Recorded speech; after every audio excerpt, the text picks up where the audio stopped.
একবার কল্পনা করো তুমি এমন এক দ্বীপে ভেসে গেছো যেখানে চারিদিকে শুধু দানব আকৃতির বিশাল অ্যানাকন্ডা ঘুরে বেড়াচ্ছে।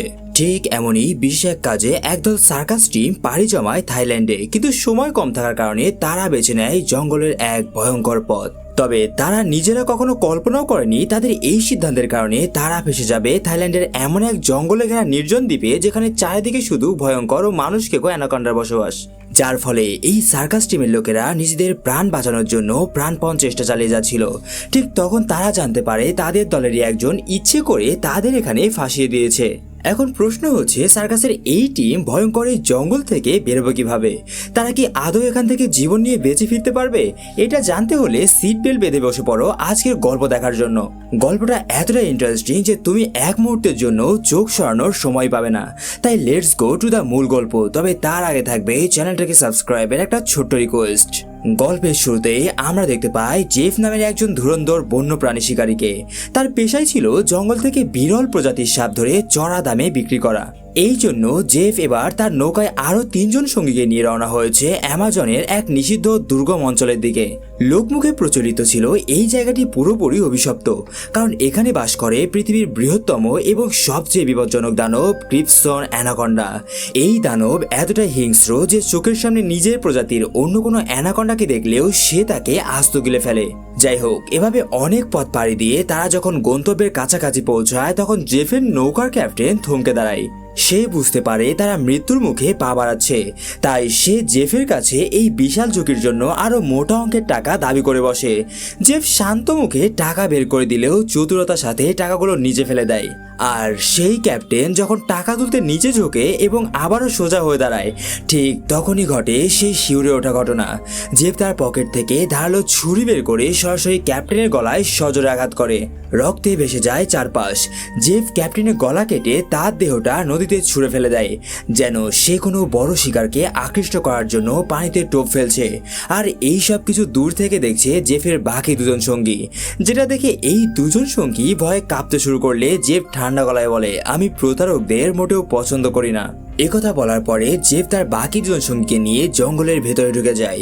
এভাবে কিছুটা সামনে এগোতেই বনের মাঝে তারা এক প্রাচীন শ্যাওলা ধরা মূর্তি দেখতে পায়, যেটা একদম হুবহু 5 মুখওয়ালা বিশাল অ্যানাকন্ডার মতো দেখতে।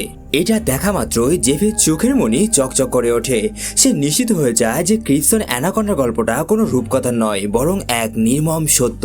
এদিকে জেফের বাকি 2 সঙ্গী প্রতিমধ্যে যাওয়ার সময় ছোট বড় নানা জাতের বিষাক্ত সাপ খুঁজে পেয়ে আনন্দে আত্মহারা হয়ে যায় এবং দ্রুত সেগুলো বস্তায় ভরতে শুরু করে।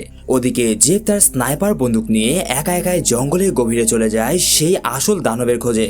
কিছুক্ষণ পর জেফের এক সঙ্গী সাপে ভর্তি ভারী বস্তাটা নৌকায় রাখতে ফিরে আসে, কিন্তু নদীর ঘাটে এসে তার কলিজা শুকিয়ে যায়।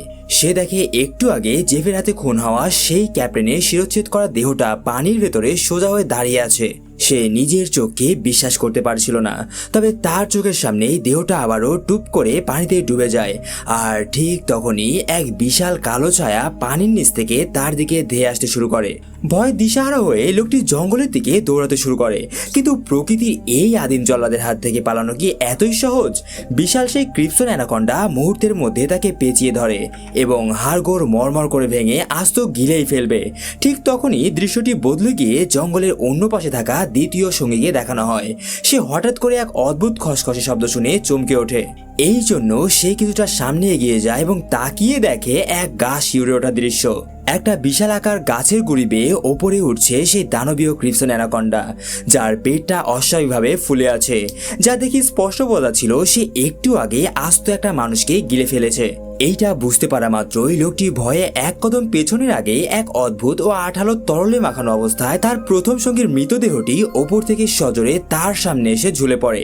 আসলে অ্যানাকন্ডাটি তার শিকারকে মারার পর কোনো এক কারণে তাকে মুখ থেকে উগড়ে দিয়েছিল।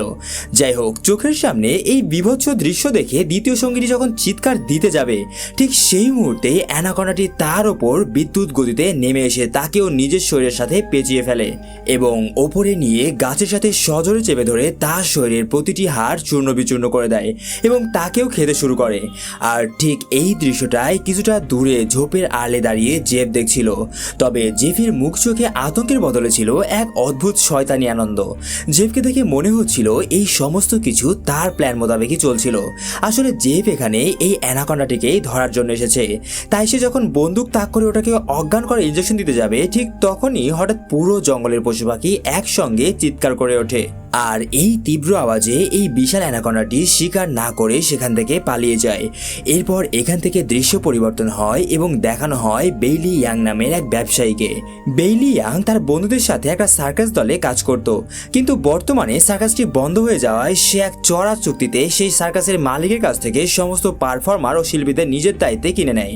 বেইলির পরিকল্পনা ছিল এই পুরো টিমকে নিয়ে নদীপথে থাইল্যান্ডে যাওয়া এবং সেখানে এক নতুন বিশাল সার্কাসের শো খুলে প্রচুর টাকা আয় করা। আর এই জন্য পরের দিনই তারা রওনা হয় থাইল্যান্ডের উদ্দেশ্যে। কিন্তু মাঝপথে ঘটে যায় এক মহা বিপত্তি। তাদের জাহাজটি যখন বনের ভেতরে নদী দিয়ে যাচ্ছিল, তখন তারা দেখে বিশাল সব মরা কাঠের টুকরো এবং আবর্জনা দিয়ে নদীর পথটি সম্পূর্ণ বন্ধ হয়ে গেছে। যা দেখে নৌকার অভিজ্ঞ ক্যাপ্টেন বেইলিকে সতর্ক করে বলে যে এই পথ দিয়ে যাওয়া অসম্ভব, আমাদের পথ পরিবর্তন করতে হবে। তবে অন্য পথ দিয়ে থাইল্যান্ডে যেতে অনেক সময় লাগবে। এইটা শুনে বেইলি ইয়াং প্রচন্ড ক্ষিপ্ত হয়ে যায়, কারণ সে ছিল চরম লোভী এবং একগুঁয়ে মানুষ। সে নতুন পথে গিয়ে সময় নষ্ট করতে রাজি ছিল না, কারণ সে থাইল্যান্ডের শো এর জন্য অলরেডি অ্যাডভান্স টাকা নিয়ে নিয়েছে। শো মিস হলে তার সর্বনাশ হয়ে যাবে। এক পর্যায়ে বেইলির হুমকির মুখে পড়ে ক্যাপ্টেন শেষমেশ বাধ্য হয়ে বলে তাহলে ডাইনামাইট দিয়ে এই কাঠের স্তূপ উড়িয়ে দেওয়া ছাড়া আর কোনো রাস্তা নেই। কিন্তু তারা জানতো না যে এই ধ্বংসস্তূপটি আসলে ছিল হাজার হাজার বিষাক্ত সাপে চরণভূমি। দেখা যায় এক বিকট শব্দে ডাইনামাইট বিস্ফোরণ ঘটিয়ে তারা পথ পরিষ্কার তো করলো, কিন্তু সেই আনন্দের স্থায়িত্ব ছিল মাত্র কয়েক সেকেন্ড। বিস্ফোরণের ধাক্কায় চারপাশের গাছপালা এবং ধ্বংসস্তূপ থেকে বৃষ্টির মতো শত শত বিষাক্ত সাপ তাদের জাহাজের ওপর ঝরে পড়তে শুরু করে। জাহাজের ডেক মুহূর্তের মধ্যে সাপের আঁকড়ায় পরিণত হয়। সার্কাসের লোকেরা ভয়ে এবং প্রাণ বাঁচানোর তাগিদে এদিক ওদিক ছুটতে থাকে এবং অনেকেই সাপের কামড়ের মুখে পড়ে। ঠিক এই চরম বিপদের মুহূর্তে সার্কাস দলের অন্যতম বুদ্ধিমান সদস্য লেন নিজের মাথা ঠান্ডা রাখে। সে একটা উচ্চ চাপের প্রেসার পাইপ চালু করে তীব্র পানির ফোর্সে ডেকে থাকা সমস্ত সাপকে ঝেঁটিয়ে নদীতে বিদায় করে। কিন্তু ঠিক তখনই বাথরুমের ভেতরে এক ভয়ঙ্কর কাণ্ড ঘটে বসে। বাথরুমের ছাদটি হঠাৎ ধসে পড়ে এবং সেখানে লুকিয়ে থাকা বেইলি ইয়াং এর ওপর এক ঝাঁক সাপ এসে পড়ে। বেইলি ইয়াং নিজেকে বাঁচাতে নিরুপায় হয়ে সরাসরি নদীতে ঝাঁপ দেয় এবং সাঁতরে তীরের দিকে এগোতে থাকে। কিন্তু দুর্ভাগ্য তার পিছু ছাড়েনি। তীরে ওঠা মাত্রই তার সামনে ফনা তুলে দাঁড়ায় এক বিশাল কিংকোবরা। বেইলি ইয়াং যখন নিজের মৃত্যুকে চোখের সামনে দেখছিল, ঠিক তখনই এক বুট জুতো এসে সেই কোবরার মাথাটা মাটিতে পিষে ফেলে। দেখা যায় এই উদ্ধারকর্তা আর কেউ নয়, সে হলো স্বয়ং জেফ। জেফ নাটকীয়ভাবে বেইলি ইয়াং এর জীবন বাঁচিয়ে তাদের জাহাজে আশ্রয় নেয়। সে সার্কাস দলের সবার কাছে নিজেকে একজন অসহায় বন্যপ্রাণী অভিযাত্রী হিসেবে পরিচয় দেয়। সে জানায় সে পথ হারিয়ে এই জঙ্গলে আটকে পড়েছিল। ঠিক তখনই দলের একজন ক্রু নিজের কান চেপে ধরে ব্যথায় চিৎকার করে ওঠে। জেফ তার কাছে গিয়ে দেখে লোকটির কানের ভেতরে কিছু একটা নড়ছে। এই জন্য জেফ কোনো দ্বিধা না করে নিজের আঙুলে একটা ছোট্ট ছুরি দিয়ে টান মেরে রক্ত বের করে লোকটির কানের ধারে নিয়ে যায়। রক্তের গন্ধে লোকটির কান থেকে একটা ছোট্ট সাপের বাচ্চা বের হয়ে সরাসরি জেফের হাতে কামড় বসিয়ে দেয়। কিন্তু আশ্চর্যের বিষয় হলো কামড়ানোর পরেও জেফের কিচ্ছু হয় না। সে শান্তভাবে সাপটিকে ধরে পানিতে ফেলে দেয়। আর এই পুরো ঘটনাটি খুব খুঁটিয়ে লক্ষ্য করছিল লেন। লেন নামের এই মেয়েও একজন স্নেক এক্সপার্ট। লেন ভালো করে জানতো সাপের বিষের বিরুদ্ধে এমন অলৌকিক প্রতিরোধ ক্ষমতা বা ইমিউনিটি তখনই তৈরি হয় যখন কোনো মানুষ দীর্ঘদিন ধরে নিজের শরীরে অল্প অল্প করে সাপের বিষ প্রবেশ করায়।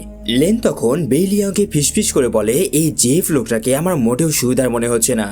দেখলে তো অমন বিষাক্ত সাপের বাচ্চা কামড়ানোর পরেও ওর শরীরে কোনো প্রতিক্রিয়াই হলো না। কিন্তু বেইলি ইয়াং লেনের কথায় খুব একটা গুরুত্ব দেয় না। এদিকে জাহাজে আশ্রয় পাওয়ার পর জেফ তার আসল খেলা শুরু করে। সে গোপনে জাহাজের ক্যাপ্টেনের কেবিনে গিয়ে তার সামনে একটা পুরনো রহস্যময় মানচিত্র মেলে ধরে। জেফ ক্যাপ্টেনকে নির্দেশ দেয় যেন নৌকাটি এই মানচিত্রে দেখানো নির্দিষ্ট রুটে এগিয়ে নিয়ে যাওয়া হয়। মানচিত্রে সেই নির্দিষ্ট লাল দাগ দেওয়ার লোকেশনটি দেখা মাত্রই ক্যাপ্টেনের পায়ের তলার মাটি সরে যায়, যদিও ক্যাপ্টেনের পায়ের তলায় মাটি ছিল না। যাই হোক, ক্যাপ্টেন রাগে এবং ভয়ে কাঁপতে কাঁপতে সরাসরি জেফের কপালে একটা বন্দুক তাক করে বসে। ক্যাপ্টেন চিৎকার করে হুমকি দেয়, তুই যদি আর একবারও এই অভিশপ্ত জায়গায় যাওয়ার কথা মুখে আনিস তবে এই বন্দুক দিয়েই তোর মাথা আমি এখানেই উড়িয়ে দেব। তুই জানিস না ওই জায়গাটা কতটা অভিশপ্ত। ক্যাপ্টেনের এই রুদ্র আচরণ দেখে জেফ বুঝতে পারে এই ক্যাপ্টেনও আসলে সেই ক্রিপসন অ্যানাকন্ডার ভয়ঙ্কর ইতিহাস সম্পর্কে খুব ভালো করে জানে। কিন্তু জেফ তো দমে যাওয়ার পাত্র নয়। এদিকে একগুয়ে বেইলি ইয়াং, অন্যদিকে স্নিক এক্সপার্ট লেনের সন্দেহ, আর মাঝখানে জেফের এই গোপন মিশন, সব মিলিয়ে সার্কাস দলের এই থাইল্যান্ড যাত্রা যে কতটা ইন্টারেস্টিং এবং সাংঘাতিক হতে চলেছে তা গল্প দেখতে থাকলেই বুঝতে পারবে। ক্যাপ্টেনের হুমকির মুখে পড়ে জেফ আপাতত ক্যাবিন থেকে চলে যায় বটে, কিন্তু তার মাথার ভেতরে ঘুরছিল এক শয়তানি বুদ্ধি। এর কিছুক্ষণ পরে আমরা দেখতে পাই জাহাজের ডেক থেকে ক্যাপ্টেন শান্ত মনে নদীতে ছিপ ফেলে মাছ ধরছিল, কিন্তু হঠাৎ করে পানির নিচ থেকে তার ছিপে এক প্রচন্ড হ্যাচকা টান লাগে। কিন্তু বুঝে ওঠার আগে ক্যাপ্টেন ভারসাম্য হারিয়ে ছিটকে নদীর গভীর পানিতে পড়ে যায়। আসলে এটা কোনো দুর্ঘটনা ছিল না, এই পুরো ফাঁদটি পেতেছিল জেফ। ক্যাপ্টেন যেহেতু এখন তার রাস্তার কাটা হয়ে দাঁড়িয়েছে, তাই সে ক্যাপ্টেনকে পৃথিবী থেকে সরিয়ে দেয়। জেফ খুব চতুরতার সাথে ক্যাপ্টেনকে তার সেই বিশেষ জালে আটকে ফেলেছিল, যা সে ক্রিপসন অ্যানাকন্ডাকে ধরার জন্য তৈরি করেছিল। অর্থাৎ নিজের স্বার্থের জন্য জেফ খোদ ক্যাপ্টেনকে অ্যানাকন্ডার জ্যান্ত টোপ বানিয়ে পানির নিচে ঝুলিয়ে দেয়। ক্যাপ্টেনের এভাবে হঠাৎ উধাও হয়ে যাওয়াটা লেনের মনে তীব্র সন্দেহ জন্ম দেয়। লেন বুঝতে পারে এই জেফ আসার পর থেকেই একের পর এক অদ্ভুত ঘটনা ঘটছে। সে সরাসরি জেফকে চেপে ধরে জিজ্ঞাসা করে ক্যাপ্টেন কোথায়, কিন্তু ধূর্ত জেফ লেনকে পাত্তাই দেয় না। সে একগাল হেসে প্রশ্নটা উড়িয়ে দিয়ে বলে, আরে ভাই, এটা একটা জঙ্গল, এখানে মানুষ এভাবে হুটহাট উধাও হয়ে যাওয়াটা খুবই সাধারণ ব্যাপার। জেফের কথা শেষ না হতেই পুরো জাহাজের চারপাশে পানিতে এক ভয়ঙ্কর তোলপাড় শুরু হয়। দেখা যায় কোনো এক বিশাল আকৃতির জিনিস পানির নিচ থেকে জাহাজের সাথে ধাক্কা খাচ্ছে। সার্কাস দলের সবাই আতঙ্কিত হয়ে জিজ্ঞাসা করতে থাকে, পানিতে এত বড় কি নড়াচড়া করছে, এই অদ্ভুত শব্দটা কোথা থেকে আসছে। তখন জেফ এক পৈশাচিক হাসি দিয়ে তাদের উদ্দেশ্যে বলে, প্রস্তুত হও সবাই, খুব বড় এবং ভয়ঙ্কর কিছু একটা ঘটে চলেছে। ঠিক তখনই ক্যামেরার অ্যাঙ্গেল ঘুরে গিয়ে আমাদের নদীর গভীরে নিয়ে যাওয়া হয়। দেখা যায় জেফের পেতে রাখা ক্যাপ্টেনের মৃত শরীরের গন্ধ শুকে সাগরের দানবের মতো এক বিশাল আকার ক্রিপসন অ্যানাকন্ডা সাঁতরে এগিয়ে আসছে। ওদিকে ডেকে থাকা জেফের মাছ ধরার শক্ত ছিপটি প্রচন্ড জোরে নিচের দিকে টানতে শুরু করে। জেফ যখন তার পুরো শক্তি দিয়ে ছিপের সুতোটা গোটানোর চেষ্টা করছিল, ঠিক তখনই পানির নিচ থেকে এক মুহূর্তের জন্য প্রকট হয় সেই দানবীয় অ্যানাকন্ডা। এত বিশাল, কুৎসিত আর চোখ দাঁড়ানো লাল রঙের ক্রিপসন অ্যানাকন্ডা দেখে জাহাজের সবার কলিজা শুকিয়ে যায়। কিন্তু এবার দানবটি শুধু টোপ খেয়ে শান্ত ছিল না। জেফের হাতের শক্ত দড়িটিকে পেঁচিয়ে ধরে অ্যানাকন্ডাটি উল্টো জেফকে এক হ্যাচকা টানে জাহাজের ডেক থেকে সরাসরি নদীর ঠান্ডা পানিতে টেনে নিয়ে যায়। পানির নিচে শুরু হয় জেফ আর সেই দানব অ্যানাকন্ডার এক রক্তক্ষয়ী লড়াই। অ্যানাকন্ডাটি জেফকে তার লেজ দিয়ে ধরে পানির নিচে এদিক ওদিক আছাড় মারতে শুরু করে। তবে জেফও এত সহজে মরার পাত্র ছিল না। সে জানতো কিভাবে এই পরিস্থিতি থেকে বাঁচতে হয়। সে কোনো মতেই নিজেকে মুক্ত করে নদীর তীরে বাঁধা একটি ছোট্ট কাঠের নৌকার দিকে সাঁতরে যায়। আসলে চতুর শিকারী জেফ আগে থেকেই সেই নৌকাটির সাথে মাছ ধরার মজবুত তার বেঁধে রেখেছিল। নিজেকে বাঁচাতে জেফ পানির নিচ থেকে একটা ধারালো লোহার ছিপ দিয়ে অ্যানাকন্ডাটির শরীরে সজোরে আঘাত করে। এই মারাত্মক আঘাতে অ্যানাকন্ডাটি মারা না গেলেও তার শরীর ভীষণভাবে জখম হয়ে যায়। রাগে অন্ধ হয়ে অ্যানাকন্ডাটি তার দানবীয় শরীর দিয়ে জেফের সেই ছোট্ট নৌকাটিকে নিজের শরীরের কুণ্ডলিতে পেঁচিয়ে ফেলে এবং নৌকা সহ জেফকে নিয়ে পানির নিচে চলে যায়। দূরে জাহাজে দাঁড়িয়ে বেইলি ইয়াং এবং তার সার্কাসের সঙ্গীরা এই হারিম করার দৃশ্য দেখছিল। সাপের সেই ভয়ঙ্কর কুণ্ডলী দেখে তারা নিশ্চিত হয়ে যায় যে জেফের চ্যাপ্টার এখানেই ক্লোজ। জেফ নিশ্চিত মারা গেছে। কিন্তু গল্পের টুইস্ট তো এখানেই। এর ঠিক পর মুহূর্তে সবাইকে চমকে দিয়ে কোনো এক অলৌকিক উপায়ে বেঁচে ফেরা জেফ হঠাৎ করেই আবার তাদের জাহাজে ডেকে এসে হাজির হয়, যা দেখে সবাই একদম অবাক হয়ে যায়। কিন্তু এইদিকে জেফ তখনও হাঁপাতে হাঁপাতে ভয়ঙ্কর সেই অ্যানাকন্ডাকে পানির নিচে খুঁজছিল। তবে জেফ ঘুণাক্ষরেও টের পায়নি যে সে যাকে পানির নিচে খুঁজছে সেই ক্রিপসন অ্যানাকন্ডা অলরেডি পানির নিচ থেকে উঠে এসে ঠিক তার পেছনে জাহাজের ডেকের ওপর ফনা তুলে দাঁড়িয়ে আছে। জেফ পেছনে ঘোরার আগে অ্যানাকন্ডাটি এক বীভৎস কাণ্ড ঘটায়। সে তার মুখ থেকে একটু আগে গিলে ফেলা সেই ক্যাপ্টেনের অর্ধগলিত মৃতদেহটি সরাসরি জেফের সামনে উগলে দেয়। লাশটির এরকম ভয়ঙ্কর বিকৃত অবস্থা দেখে ডেকে থাকা সার্কাসের অন্য লোকেরা ভয়ে চিৎকার দিয়ে জাহাজের ভেতরের একটা বাথরুমে গিয়ে দৌড়ে পালিয়ে যায় এবং ভেতরে ঢুকে দরজা লক করে দেয়। ক্ষুধার্ত অ্যানাকন্ডাটিও তাদের তাড়া করে বাথরুমের দরজায় আঘাত করতে থাকে। ভেতরের লোকেরা দরজা চেপে ধরে অনেক কষ্টে অ্যানাকন্ডাটিকে আটকে রাখছিল। ঠিক তখন বাইরে থেকে জেফ আবার একটা ধারালো অস্ত্র নিয়ে অ্যানাকন্ডাটির পিঠ বরাবর কোপ বসিয়ে দেয়, যার ফলে এবার অ্যানাকন্ডাটি রেগে ফেটে পড়ে বাথরুমের আশা ছেড়ে সরাসরি জেফের দিকে ঘুরে যায়। জেফ বুঝতে পারে খোলা জায়গায় এর সাথে পারা যাবে না, তাই সে সাপটিকে ধোঁকা দিয়ে কয়েক সেকেন্ডের জন্য জাহাজের ভেতরের গলিপথে উধাও হয়ে যায়। আর অ্যানাকন্ডাটিও ফুঁসতে ফুঁসতে জেফকে খুঁজে বের করার জন্য চুপি চুপি জাহাজের ভেতরে ঢুকতে শুরু করে। জাহাজের ভেতরের পরিবেশ তখন পুরোপুরি থমথমে। দেখা যায় একটা অন্ধকার কামরার ভেতরে সার্কাসের মালিক বেইলি ইয়াং এবং তার এক সঙ্গী নিঃশ্বাস বন্ধ করে একটা চাদরের নিচে লুকিয়েছিল। বিশাল আকার অ্যানাকন্ডাটি তাদের ঘরের ভেতরে দিয়ে ফিসফিস শব্দে চলে গেলেও অন্ধকার আর নিস্তব্ধতার কারণে তাদের দেখতে না পেয়ে তাদের ওপর দিয়েই চলে যায়। ওদিকে জাহাজের মেইন কন্ট্রোল রুমে বন্দুক হাতে লুকিয়েছিল ল্যান। সে তার ঘরের কাছে জানালা দিয়ে দেখতে পায় সেই দানবীয় সাপটি বাইরের দিকে যাচ্ছে। ঠিক তখনই সৃষ্টি হয় এক চরম পরিস্থিতির। অ্যানাকন্ডাটি জাহাজের ছাদ থেকে হুট করে নিচে নেমে এসে শৌচাগারের জানালা দিয়ে অন্য দুই সঙ্গীকে আক্রমণ করে বসে, যার ফলে এই সার্কাস দলের ছোট্ট শিশু পারফর্মারটি ভয়ে নিজের জীবন বাঁচানোর জন্য কেবিনের দিকে দৌড়ে আসতে শুরু করে। কিন্তু শয়তান সাপটি সেই শিশুটিকেও শিকার করার জন্য তার পিছু নেয়। এদিকে এইটা দেখতে পাওয়া মাত্রই ল্যান নিজের জীবনের তোয়াক্কা না করে বাচ্চাটিকে বাঁচানোর জন্য ঘর থেকে ছুটে বের হয়। আর এই তাড়াহুড়ো আর সাপের লেজের প্রচন্ড ঝাপটায় জাহাজের ডেকে রাখা কেরোসিনের বড় ড্রামগুলো উল্টে যায় এবং পুরো জাহাজের মেঝেতে প্রচুর কেরোসিন তেল ছড়িয়ে পড়ে। এরপর যখন অ্যানাকন্ডাটি রাগে ফণা তুলে ল্যান আর বাচ্চাটিকে গিলে ফেলতে যাচ্ছিল, ঠিক তখনই পেছন থেকে সার্কাস দলের আরেকজন সাহসী সঙ্গী এক অভিনব বুদ্ধি খাটায়। সে টেবিল থেকে একটা বড় স্টিলের পাতিল নিয়ে সরাসরি অ্যানাকন্ডাটির হা করা মুখের ভেতরে ঢুকিয়ে দেয়। জগের ভেতরে মুখ আটকে যাওয়ায় অ্যানাকন্ডাটি প্রচন্ড যন্ত্রণায় আর অস্বস্তিতে জাহাজের মেঝেতে গড়াগড়ি খেতে শুরু করে এবং পাগলের মতো মাথা ঝাঁকাতে থাকে। পরবর্তীতে অনেক কসরত করে সাপটি যখন তার মাথা থেকে সেই পাতিলটি ভেঙে মুক্ত হয়, ঠিক সেই মুহূর্তের সুযোগে যে পেছন থেকে এসে একটা শক্ত দড়ির ফাঁস সরাসরি অ্যানাকন্ডাটির মুখের চারপাশে পেঁচিয়ে তার মুখটা শক্ত করে বেঁধে ফেলে। জেফ যখন ভাবছিল সে অবশেষে তার কোটি টাকার শিকার ক্রিপসন অ্যানাকন্ডাটিকে খাঁচায় বন্দি করে ফেলেছে, ঠিক তখনই প্রকৃতির আসল বিচার নেমে আসে। একটু আগে মেঝেতে ছড়িয়ে পড়া সেই কেরোসিন তেল কন্ট্রোল রুমের শর্ট সার্কিটের আগুনের সংস্পর্শে চলে আসে। আর দেখতে দেখতে সে আগুন ছড়িয়ে পড়ে জাহাজে রাখা তাদের বাকি ডায়নামাইট বোমার স্তূপের কাছে। কয়েক সেকেন্ডের মধ্যে এক বিকট ও কান ফাটানোর শব্দে পুরো জাহাজটিতে এক বিশাল বিস্ফোরণ হয়। জাহাজের ছাদ দেওয়াল আগুনে উড়ে যায়। জেপ এবং সার্কাসের বাকি সদস্যরা নিজেদের জীবন বাঁচাতে জ্বলন্ত জাহাজ থেকে সরাসরি নদীর পানিতে ঝাঁপিয়ে পড়ে। আর সেই নরকীয় আগুনে লেলিহান শিখায় পুড়তে পুড়তে চিৎকার করতে করতে পুড়ে ছাই হয়ে যায় সেই দানবীয় ক্রিপসন অ্যানাকন্ডা। পরের দিন ভোরের আলো ফুটলে নদীর তীরে দাঁড়িয়ে নিজের স্বাদের জাহাজকে দাও দাও করে জ্বলতে দেখে সার্কাস মালিক বেইলি ইয়াং বাচ্চাদের মতো কান্নাকাটি করতে শুরু করে। সে সাপের ভয়ের চেয়েও বেশি চিন্তা ছিল তার ব্যবসার ক্ষতি নিয়ে। সে কাঁদতে কাঁদতে বলে, আমার সব শেষ, আমরা এখন সময় মতো থাইল্যান্ডে পৌঁছাবো কি করে, আমার শো এর কি হবে। তার এই লোভী কথা শুনে দলে সে ছোট্ট সঙ্গীটি রেগে বেইলিকে ঝাঁঝিয়ে ওঠে বলে, তুমি কি পুরোপুরি পাগল হয়ে গেছো? এত বড় একটা জ্যান্ত যমরাজের হাত থেকে আমরা পালিয়ে এত দূরে এসেছি, নিজের জীবনটা অক্ষত বাঁচাতে পেরেছি, তুমি আমাদের জীবিত দেখেও সন্তুষ্ট নও? তোমার এখনো টাকার চিন্তা ঘুরছে মাথায়?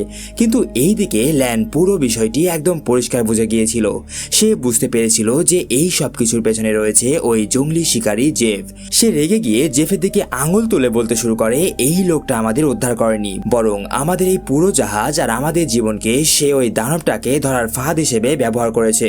জেফ, তুমি যদি নোংরা শয়তানি না করতে তাহলে আজ আমাদের ক্যাপ্টেন মারা যেত না, আর আমরাও এত বড় বিপদে পড়তাম না।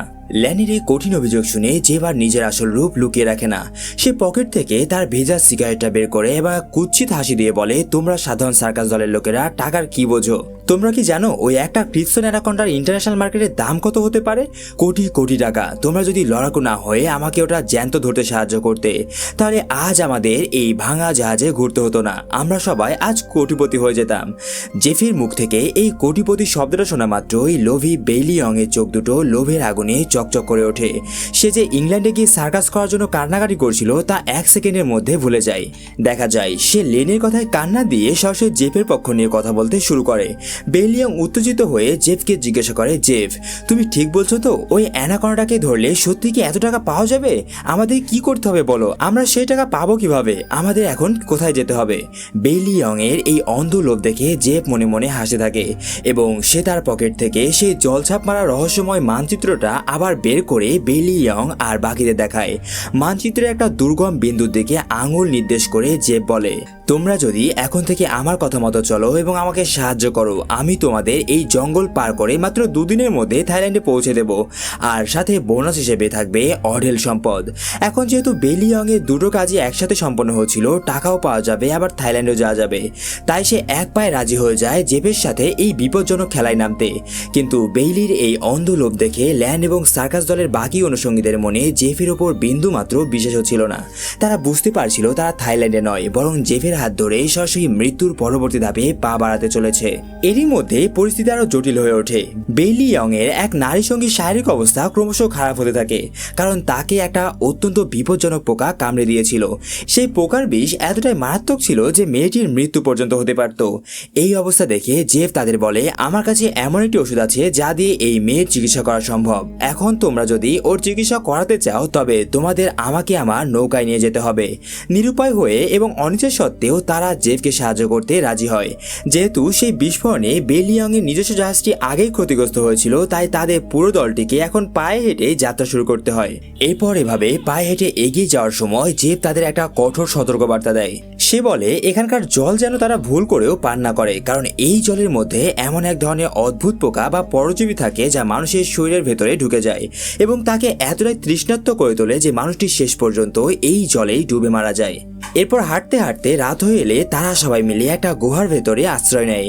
সেখানে তারা আগুন জ্বালায়। দেখা যায় পাশে বসে থাকা জেফ তখন গভীর মনোযোগ দিয়ে তার মানচিত্রে আঁকা একটা অ্যানাকন্ডার ছবির দিকে তাকিয়েছিল। ঠিক এই সময় দৃশ্যটি একটা ফ্ল্যাশব্যাকে চলে যায়। সেখানে দেখানো হয় কিভাবে জেফ অতীতে সেই ক্রিপসন অ্যানাকন্ডাটির মুখোমুখি হয়েছিল। সেই ভয়ানক অ্যানাকন্ডাটি জেফকে প্রায় মেরেই ফেলতে যাচ্ছিল, কিন্তু চরম বুদ্ধিমত্তার পরিচয় দিয়ে জেফ সেখান থেকে একটা কাঠের বাক্সের ভেতরে নিজেকে আটকে ফেলে। ফলে সে ক্রিপসন অ্যানাকন্ডার দৃষ্টির আড়াল হতে পারে এবং বেঁচে যায়। এরপর বেইলি ইয়ং এর এই লোকেরা এসে ডায়নামাইট দিয়ে বাকি বাক্সগুলো ভেঙে ফেলে, যেখান থেকে জেফ অক্ষত অবস্থায় বেরিয়ে এসে তাদের সাথে যোগ দেয়। দৃশ্যটি আবারও বর্তমানে ফিরে আসে, যেখানে জেফ তখনও সে একই মানচিত্রের দিকে তাকিয়েছিল। বেইলি ইয়ংও সেটির দিকে লক্ষ্য করে জেফকে জিজ্ঞাসা করে, তুমি এই অ্যানাকন্ডাটাকে ধরতে চাও তাই না? জেফ উত্তর দেয়, হ্যাঁ, এটা একটা মিউটেটেড অ্যানাকন্ডা, যাকে অ্যানাকন্ডাদের রাজাও বলা যায়। এটি পৃথিবীর সবচেয়ে বড় বড় শিকার ধরেছে, এমনকি সে নিজের সমান অ্যানাকন্ডাকেও গিলে খেয়েছে। জেফ বেইলি ইয়ংকে লোভ দেখিয়ে বলে, যদি আমরা একে ধরতে পারি তবে আমাদের 7 প্রজন্মকেও আর কোনো কাজ করতে হবে না। এই বিপুল অর্থের লোভে পড়ে বেইলি ইয়ং সরাসরি বলে দেয় যে সে জেফকে সাহায্য করতে প্রস্তুত। এরপর ইন্টারেস্টিং পার্ট আরও বাড়ে যখন রাতে সবাই গুহার ভেতরে ঘুমিয়ে পড়ে। দেখা যায় মাঝরাতে বেইলি ইয়ং এর একজন সঙ্গী হঠাৎ জেগে ওঠে এবং এক হারিম করা দৃশ্য দেখে যে তাদের সবাই একটা বিশাল অ্যানাকন্ডার লেজের মধ্যে পেঁচিয়ে আছে। কিন্তু হঠাৎ করে তার পুরোপুরি চোখ খুলে যায় এবং সে বুঝতে পারে যে এটি আসলে একটা অত্যন্ত ভয়ানক দুঃস্বপ্ন ছিল। বাস্তবে আশেপাশে কোনো অ্যানাকন্ডা ছিল না। তবে সে খেয়াল করে যে তার ভাই সেখানে নেই। এই জন্য আতঙ্কিত হয়ে সে গুহা থেকে বেরিয়ে এসে তার ভাইকে ডাকতে শুরু করে। এক পর্যায়ে খুঁজতে খুঁজতে সে দেখতে পায় তার ভাই নদীতে ডুবে যাচ্ছে।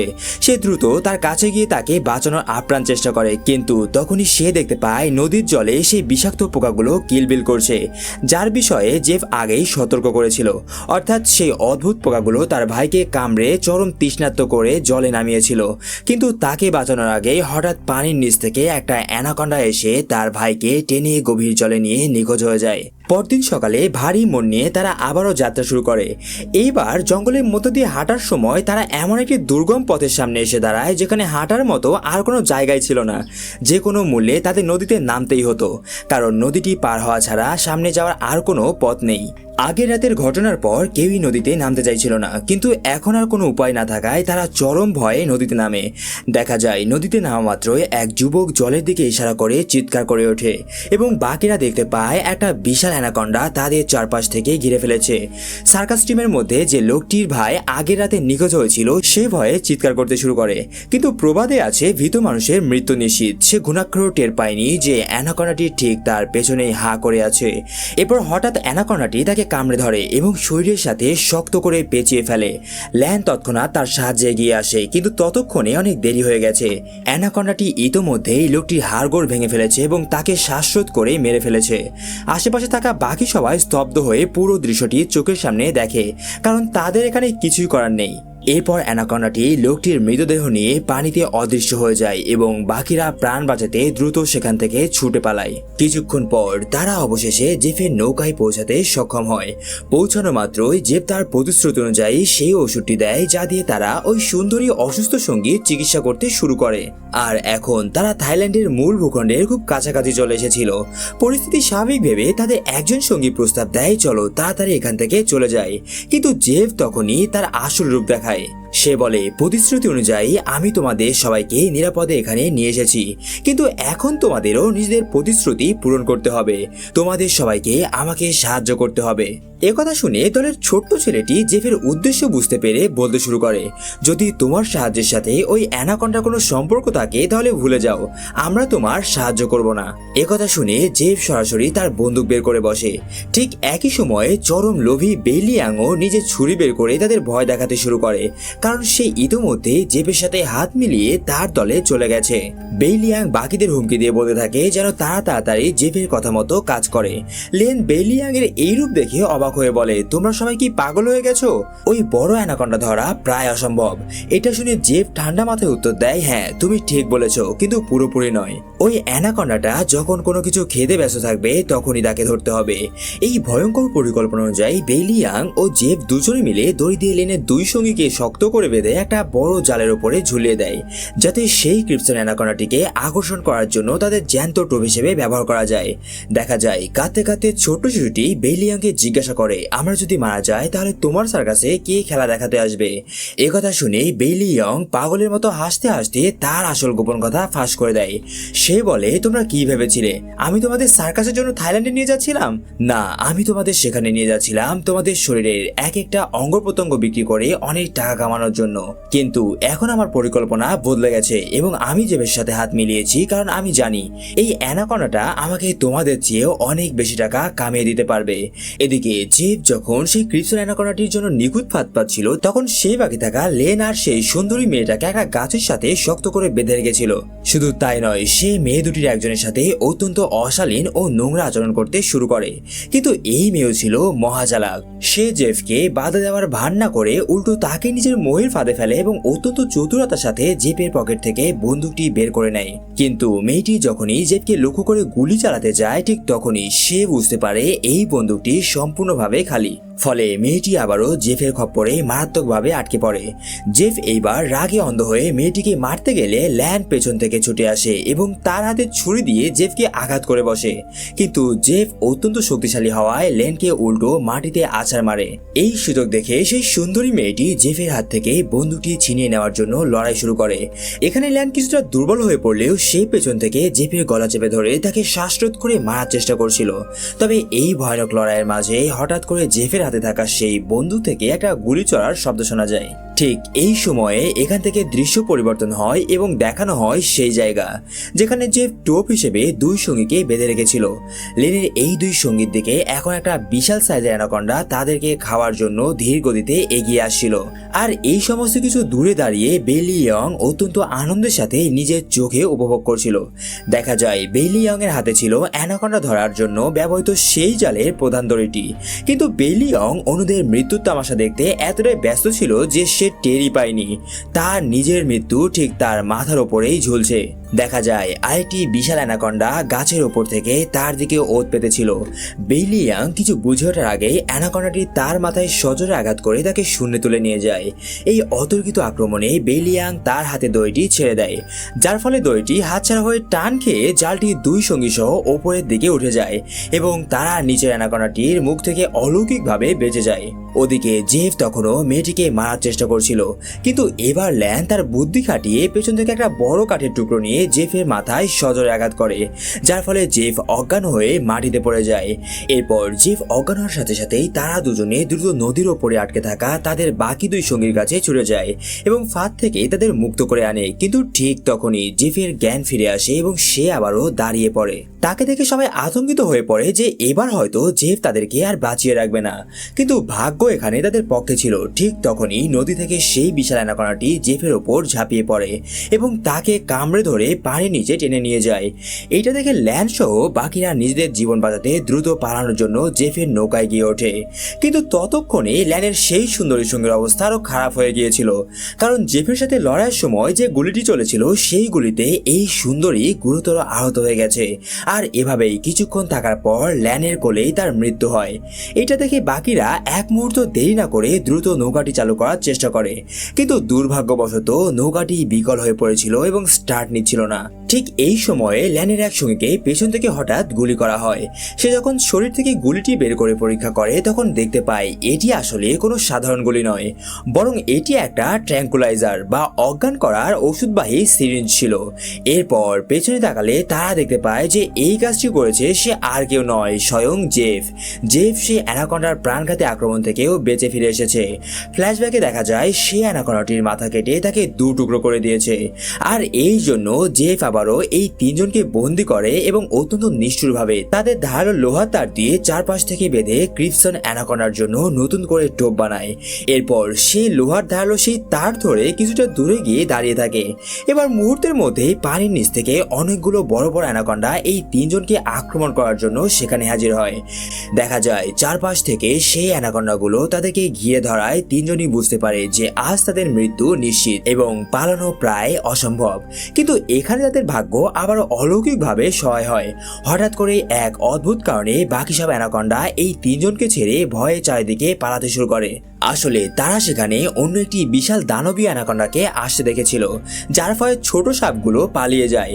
এবার সেই আসল দানব অ্যানাকোন্ডাটি তার বিশাল মুখ খুলে এই তিনজনকে গিলে ফেলার জন্য প্রস্তুত ছিল, কিন্তু সে আক্রমণ করার ঠিক আগ মুহূর্তেই পেছন থেকে অন্য আরেকটা তার থেকেও বিশাল সাইজের অ্যানাকোন্ডা আক্রমণ করে বসে। আর এটাই ছিল সেই আসল ক্রিপসন অ্যানাকোন্ডা, যাকে জেফ সারা জঙ্গল জুড়ে তন্ন তন্ন করে খুঁজছিল। দেখা যায় এর আকার অন্য সাধারণ অ্যানাকোন্ডাগুলোর চেয়ে প্রায় 20 গুণ বড় ছিল। এই ক্রিপসন অ্যানাকোন্ডাটি এসে সেই ছোট্ট বাচ্চাও বাকিদেরকে পেঁচিয়ে ধরতে শুরু করে এবং যখনই তাদের গিলে ফেলার উপক্রম করে ঠিক তখনই দূরে দাঁড়িয়ে থাকা জেফ সুযোগ বুঝে হাতের দড়িটি ছেড়ে দেয় এবং বড় জালটি দিয়ে ক্রিপসন অ্যানাকোন্ডাটিকে আটকে ফেলে। ক্রিপসন অ্যানাকোন্ডাটি জালের ভেতরে নিজেকে মুক্ত করার জন্য তীব্র ছটফট করতে থাকে। অ্যানাকোন্ডাটি পালিয়ে যাওয়ার চেষ্টা করে, কিন্তু যখন দেখে জাল থেকে মুক্ত হওয়া যাচ্ছে না তখন সে নিজের ধারালো দাঁত দিয়ে কামড়ে শক্ত জালটিকে ছিঁড়ে ফেলে এবং একটা ঘন গাছের ভেতর দিয়ে জঙ্গলের দিকে পালিয়ে যায়। আর এইটা দেখে যে পাগলের মতো উন্মাদ হয়ে পড়ে এবং তার স্বপ্নের শিকারকে হাতছাড়া না করতে মরিয়া হয়ে সাপটির পেছনে দৌড়ায়। কিন্তু এই তাড়াহুড়ায় জেফ এক চরম বোকামি করে বসে এবং নিজেকে একটা গাছের ডালপালার সাথে আটকে ফেলে। সে নিজেকে মুক্ত করার আগেই ক্রিপসন অ্যানাকোন্ডাটি ঘুরে এসে তার বিশাল শরীর দিয়ে জেফকে গাছের চারপাশ সহ শক্ত করে পেঁচিয়ে ধরে। এই দৃশ্য দেখে দূরে দাঁড়িয়ে থাকা বাকিরাও আতঙ্কে পড়ে যায়। নিজেদের বাঁচানোর জন্য তখন তারা কিছুই করতে পারছিল না, কারণ তারা নিজেরাই সেখানে বন্দী ছিল। কিন্তু ঠিক তখনই সেই চালাক ছোট ছেলেটি নিজের বুদ্ধি খাটায়। সে নিজের দাঁত দিয়ে জালের শক্ত দড়িটি কামড়ে ছিঁড়ে ফেলতে শুরু করে, কারণ তার মনের গভীরে তখন বেঁচে থাকার একটা আশা ছিল। ওদিকে জেফ আরও একবার তার সর্বশক্তি দিয়ে ক্রিপসন অ্যানাকোন্ডার কবল থেকে পিছলে পালাতে সক্ষম হয়, কিন্তু সে পুরোপুরি পালানোর আগেই ক্রিপসন অ্যানাকোন্ডাটি তার বিশাল লেজ দিয়ে জেফকে আবারও লুপ করে আটকে ফেলে নিজের দিকে টেনে নেয় এবং তারপর নিজের লেজ দিয়ে শক্ত করে ধরে ফেলে। এরপর এই অ্যানাকোন্ডাটি জেফের ঘাড় এত জোরে চাপ দেয় যে জেফের শরীরের হাড়গোড় মরমর করে ভাঙতে শুরু করে। এরপর এই বিশাল আকার অ্যানাকোন্ডাটি জেফকে আস্ত গিলে ফেলে তার চিরসমাপ্তি ঘটায়। এদিকে সেই সুযোগে এই তিনজনও জালের দড়ি ছিঁড়ে সম্পূর্ণ মুক্ত হতে সক্ষম হয়। এরপর দেখা যায় জেফকে খাওয়ার পর ক্রিপসন অ্যানাকোন্ডাটি এবার এই তিনজনকে খাওয়ার জন্য তাদের দিকে ধেয়ে আসছিল। আর এটা দেখে তারা প্রাণপণে দৌড়ে একটা পরিত্যক্ত কাঠের কন্টেনারের কাছে পৌঁছায়।